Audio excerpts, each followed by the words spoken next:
raya kot.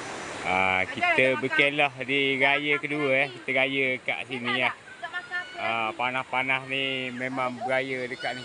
Tengok tu air. Mercik hawau air. Tengok air.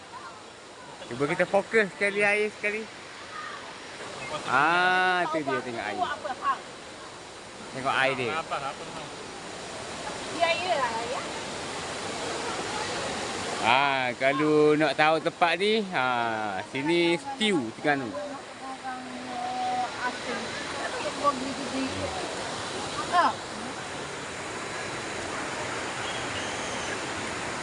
Kalau gini mak dia.